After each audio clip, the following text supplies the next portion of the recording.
Okay, John. Okay, so today I wanted to talk about something that actually personally affected me, and that's actually cyberbullying. And I know that tends to be something that we hear a lot about in middle school, junior high, high school, things like that, and I want everyone to know that it's something that can actually happen to everyone around us, and it's something that you should protect yourself from. So I'm actually going to start with a small story about what happened to me, and then I'll get into what happened to him. So about a year ago, I received a Facebook message from somebody who had completely made up a fake name and a fake Facebook, and that person, I got a notification that my email address had been hacked into and that something had been compromised with it. So then about a day later, I got a message from somebody on Facebook named John Smith, and John Smith told me that he had photographs of me naked and that those photographs would be distributed to my loved ones if I did not provide more photographs of me naked. So, of course, I'm a smart girl, and I just don't think that that actually makes sense. If you have a naked photograph of me, why would I give you more naked photographs of me? That doesn't make sense. So I threatened to call the police, and there were a few messages between us where he clearly was angry at me, and used what I later found out to be language he used with 15 other women.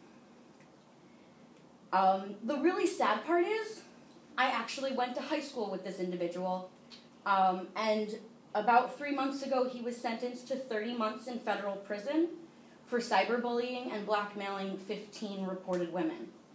Now, I never reported that he had actually cyberbullied and blackmailed me, or attempted to blackmail me. So, that's a 16th woman there for you. So, what's really interesting to me is that people think that a cyberbully is somebody who's creepy and an old man who's 45 years old in Florida sitting in a box by himself. Adam was a year older than me. He asked me to prom, and I turned him down. He lived in Michigan and was an intern for Mitt Romney for about 2 years. And it's reported that all of the women who were attacked were in Washington, D.C., Michigan, and our hometown. So I kind of fit into that space of area that I am here, but I'm also there. What was really, really heart-wrenching to me was that actually my principal of our high school provided a letter of reference for this student, saying that he was just a troubled student. And it really came down to a personal thing for me. If I had been attacked as somebody who had turned him down to prom, it was also reported that other women who had turned him down for dates and other things like that were targeted. Why is it that the principal of our school is supporting a cyberbully? So what it really came down to for me was, how do we protect ourselves? What is it that we can do?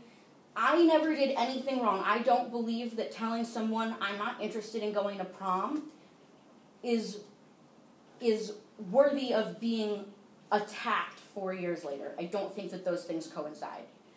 So that actually relates to something really cool in technology that's just come out, which is with Google and Android phones, as well as Apple phones. And the FBI has kind of gotten upset, but Apple's new phones are automatically encrypted, which means that someone can't hack into your phone and take things out of it, the way that it was done to my email account.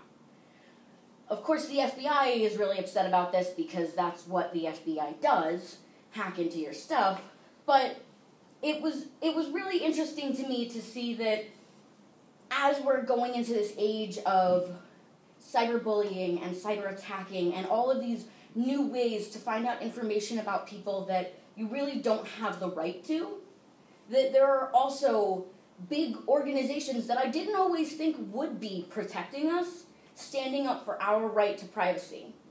So what I do want to talk about just for a minute is how we as people in our community can protect ourselves. And I know that that's an awful thing to say, that we shouldn't have to protect ourselves. We shouldn't have to be worried about people attacking us. But sadly, that is the society that we live in. So one of the things that I live by, that my dad has always said to me, is that you don't put anything on the internet that you wouldn't show to your grandmother. So if it's a photo of you naked, probably shouldn't email it to somebody. And I learned that. And you know what? It really sucks, because it wasn't somebody I didn't trust, and it wasn't an inappropriate action on my behalf, but I was victimized because of it.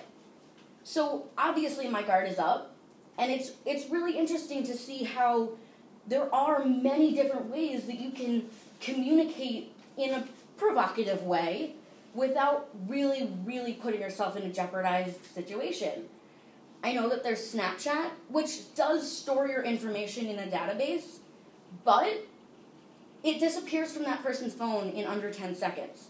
So you can also see if they've taken a photo of it. So I think that what I'm trying to get at is that there really is no big, clear label, hi, I'm going to cyberbully you. It's not written on your forehead, and it doesn't happen 15 minutes after you meet the person. So you really need to just make sure that when you are out there on the internet and you are making statements or you are representing yourself, you have to do it in the highest respect for yourself, because the people looking at it are only going to get the respect that you show for yourself. So that's all I've got for today, but respect yourselves and respect yourself on the internet. Yay! Why did I have rock stars in this class? I have rock stars. All I could see was this. I'm so impressed with you guys today.